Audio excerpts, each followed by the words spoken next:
is Mike Norris. I'm the creator of DIYbiking.com, and I'm going to talk with you about welding today. I first got exposed to it when I was 12 or 13. I wanted to build a bicycle that could ride on the railroad tracks. I needed my father to weld a very small piece of metal to the back of the dirt bike I was using. I remember putting the mask on and taking it off, but I don't remember touching welding again for 20 more years.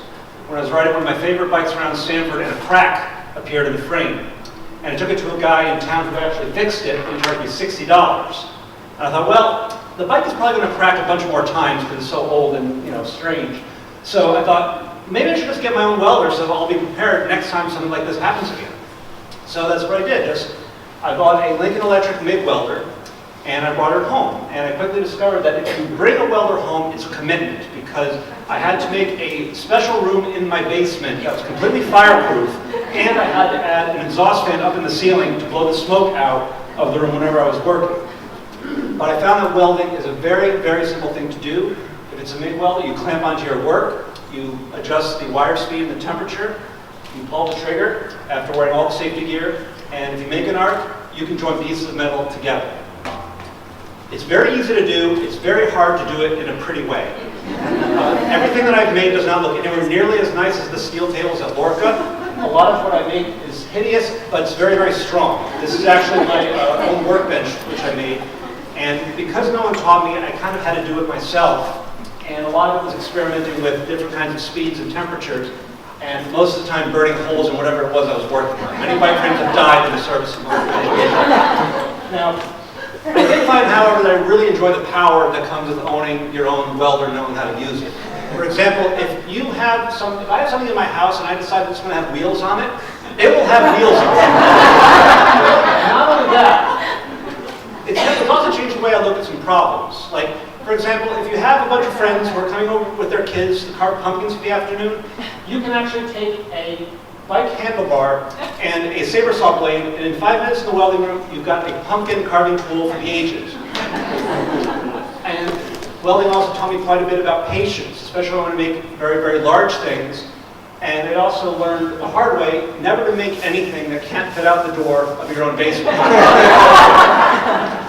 But I did find that I especially enjoyed doing things just for its own sake. Just to challenge myself, just for my website, I cut a bicycle in half just to see if I could weld it back together again with different parts. And I did it, and it worked out perfectly. I rode the bike for miles and miles without a problem, and doing that exercise actually prepared me for taking that same bike and converting it into a cargo bike, because I always wanted a cargo bike, but I can't afford one. And I actually ended up using it to bring a bunch of lumber home from Rings End over to my house in Stanford. And it fit out the door of my basement.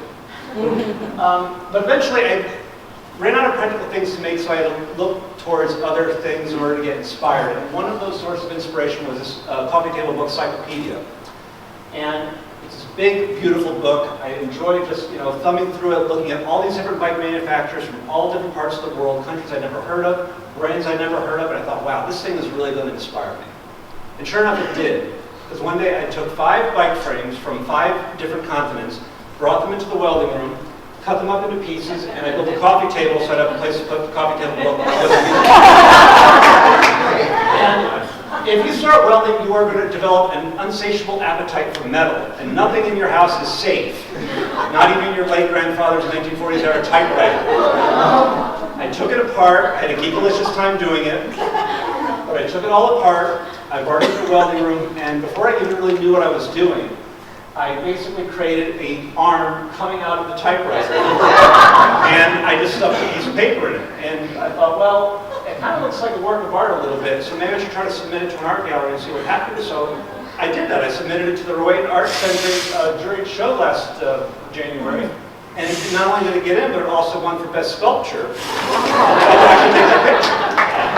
And the weirdest part is that the only reason any of this happened, or rather that any of this is happening, is because I wanted to fix my bike just in case it cracked again. But what welding really taught me is the value of having access to a tool that you really enjoy using. And for me, it's a welder. For some of you in the audience, it might also be a welder. It might be a paintbrush. It might be a pencil. It might be a potter's wheel. But take the tool that you love, that you're passionate about, and just make things. Make things that are pretty, make things that are ugly, but just make things, and good things are going to happen to you. Thanks.